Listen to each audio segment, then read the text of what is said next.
নমস্কার বন্ধুরা, গরম তো প্রায় পড়েই গেল। আর এই গরমে আমরা সকলেই কিন্তু হালকা পাতলা রান্না খেতে পছন্দ করি।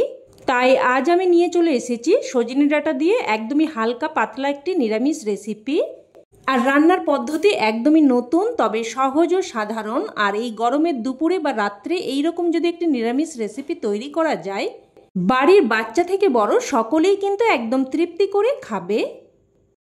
প্রথমেই আমি এখানে প্রায় 4-5টার মতো সজনে ডাঁটাকে দেখুন প্রায় 1.5 ইঞ্চি মতো লম্বা রেখে কেটে নিয়েছি।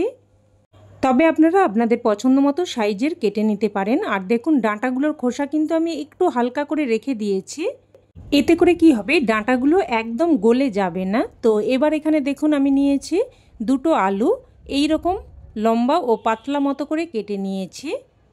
আর আলু, সজনে ডাঁটা এগুলোকে কিন্তু ভালোভাবে ধুয়ে নিয়েছি। এবার এখানে দেখুন আমি নিয়েছি প্রায় 4 টেবিল চামচ, আর ওজনের মাপে হলে প্রায় 50 গ্রাম মতো বেসন। এবার এর মধ্যে দিয়ে দিলাম স্বাদ অনুযায়ী লবণ, আর অল্প একটু কালো জিরে, অল্প একটু লঙ্কার গুঁড়ো, আর 1 চিমটে মতো খাবার সোডা। এবার এর মধ্যে অল্প একটু করে জল দিয়ে খুব ভালোভাবে ফেটিয়ে একটা মিশ্রণ বানিয়ে নেব। আর জলটা কিন্তু একেবারেই দেওয়া চলবে না, তাহলে মিশ্রণটা কিন্তু খুব বেশি ঘন বা খুব বেশি পাতলা হয়ে যেতে পারে। তো একটা হ্যান্ড মিক্সারের সাহায্যে খুব ভালোভাবে ফেটিয়ে নিচ্ছি, তবে আপনারা চাইলে কিন্তু হাতের সাহায্যেও ফেটিয়ে নিতে পারেন। আর দেখুন মিশ্রণের ঘনত্বটা ঠিক এই রকম হবে। আর বেশি রকম পাতলা হয়ে গেলে অল্প একটু বেসন মিশিয়ে নেবেন। এবার এদিকে সর্ষের তেল গরম হতে বসিয়ে দিয়েছি, আর প্রায় 3 থেকে 4 চামচ মতো সর্ষের তেল দিয়েছি। তেলটাকে একদম খুব ভালোভাবে গরম করে নিয়ে এবার মিশ্রণ থেকে অল্প করে একটু অংশ নিয়ে এইভাবে দেখুন তেলের মধ্যে দিয়ে দিচ্ছি।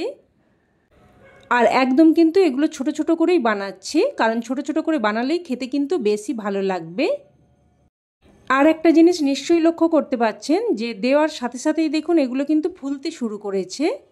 বেসনটা যতই ভালোভাবে ফেটিয়ে নেবেন এইগুলো কিন্তু ততই সুন্দরভাবে ফুলবে। তো এগুলোকে মিডিয়াম ফ্লেমে উল্টে পাল্টে লাল করে ভেজে নেব। তো দেখুন সবগুলোকেই উল্টে পাল্টে লাল করে ভেজে নিয়েছি। এবার এগুলোকে উঠিয়ে নিচ্ছি। উঠিয়ে নিয়ে এবার ওই তেলের মধ্যে দিয়ে দিচ্ছি 1/2 চামচ গোটা জিরে, আর অল্প একটু প্রায় 1/3 চামচ মতো রাঁধুনি। ফোড়নটাকে নাড়াচাড়া করে কয়েক সেকেন্ড ভেজে নেব। ফোড়নটা ভালোভাবে ভেজে নিয়ে এবার এর মধ্যে কেটে ধুয়ে রাখা আলুগুলো দিয়ে দিলাম। সাথে অল্প একটু লবণ আর অল্প একটু হলুদ গুঁড়োও দিয়ে দিলাম। লবণ আর হলুদ গুঁড়োটা দিয়ে ভালোভাবে মিশিয়ে নিয়ে এবার একটা ঢাকনা দিয়ে মিডিয়াম ফ্লেমে আলুগুলোকে প্রায় কিন্তু 3 থেকে 4 মিনিট মতো ভেজে নেব। আর এই সময় আমি একটা মশলা তৈরি করে নেব। তো একটা পাত্রের মধ্যে নিয়ে নিলাম 1/2 চামচ মতো সাদা সর্ষে, 1/2 চামচ মতো কালো সর্ষে, 1/2 চামচ গোটা জিরে, আর অল্প একটু প্রায় 1/3 চামচ মতো রাঁধুনি। আর দিয়ে দেব 2টো কাঁচা লঙ্কা, তবে ঝালটা কিন্তু অবশ্যই আপনারা আপনাদের স্বাদ অনুযায়ী দিয়ে দেবেন। তো সব কিছুকে দেখুন আমি শিলেতে করে একদম মিহি করে বেটে নিয়েছি। এবার এদিকে প্রায় কিন্তু 3 থেকে 4 মিনিট মতো ঢাকনা দিয়ে আলুগুলোকে ভেজে নিয়েছি। দেখুন আলুগুলোর মধ্যে একটা বেশ কোটিং পড়ে গেছে। তো এইভাবে প্রথমে আলুগুলোকে একটু ভেজে নিয়ে তারপর এর মধ্যে সজনে ডাঁটাগুলো দিয়ে দিচ্ছি। সাথে একটা মিডিয়াম সাইজের কুচানো টমেটো দিয়ে দিচ্ছি। বন্ধুরা, আপনারা তো অনেক রকমভাবেই সজনে ডাঁটা রান্না করে খেয়েছেন। তো এইভাবে যদি কোনো দিন বানিয়ে না থাকেন, অবশ্যই কিন্তু এইভাবে একবার বানানোর অনুরোধ রইল আপনাদের কাছে। তো সব কিছু মিশিয়ে নিয়ে আবারও কিন্তু মিডিয়াম ফ্লেমে একটা ঢাকনা দিয়ে প্রায় 2 থেকে 3 মিনিট মতো ভেজে নেব। তো ঢাকনা দিয়ে প্রায় 2 থেকে 3 মিনিট মতো ভেজে নিয়েছি। সজনে ডাঁটাগুলো কিন্তু হালকা ভাজা মতো হয়েছে, আর টমেটোও কিন্তু বেশ নরম হয়ে গেছে।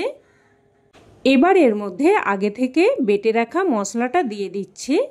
মশলার বাটি ধুয়ে অল্প একটু জলও দিয়ে দিলাম। এবার দিয়ে দিচ্ছি 1/2 চামচ মতো হলুদ গুঁড়ো, অল্প একটু কাশ্মীরি লঙ্কার গুঁড়ো দিয়ে দিলাম। আর এটা কালারের জন্য দিলাম, এটাতে কিন্তু খুব বেশি ঝাল হবে না, তবে তরকারির কালারটা সুন্দর হবে। আর দিয়ে দিয়েছি স্বাদ অনুযায়ী লবণ। সব কিছু ভালোভাবে মিশিয়ে নেব। মিশিয়ে নিয়ে এবার একটা ঢাকনা দিয়ে দিয়ে মিডিয়াম ফ্লেমে প্রায় 3 থেকে 4 মিনিট মতো মশলাটাকে সবজির সাথে ভালোভাবে কষিয়ে নেব। প্রায় 3 থেকে 4 মিনিট মতো ঢাকনা দিয়ে দিয়ে মশলাটাকে খুব সুন্দরভাবে দেখুন কষিয়ে নিয়েছি। আর এর মাঝে কিন্তু আমি একবার ঢাকনা তুলে নাড়াচাড়া করে দিয়েছিলাম। আর এইভাবে কিন্তু খুব সুন্দরভাবে কষিয়ে নিতে হবে। এবার এর মধ্যে দিয়ে দিচ্ছি 1 বাটি মতো গরম জল। অবশ্যই কিন্তু গরম জলটাই দেবেন, তাতে করে রান্নার স্বাদ বজায় থাকবে। তো সব কিছু ভালোভাবে মিশিয়ে নিয়ে ঝোলটাকে ফুটতে দেব। ফুটে আসলে একটা ঢাকনা দিয়ে মিডিয়াম ফ্লেমে আবারও প্রায় 4 থেকে 5 মিনিট মতো রান্না করে নেব। তো ঢাকনা দিয়ে প্রায় 4 থেকে 5 মিনিট মতো রান্না করে নিয়েছি। আর দেখে নেব এবার সবজি ভালোভাবে সেদ্ধ হয়েছে কিনা। তো দেখুন আলু একদম সুন্দরভাবে সেদ্ধ হয়ে গেছে।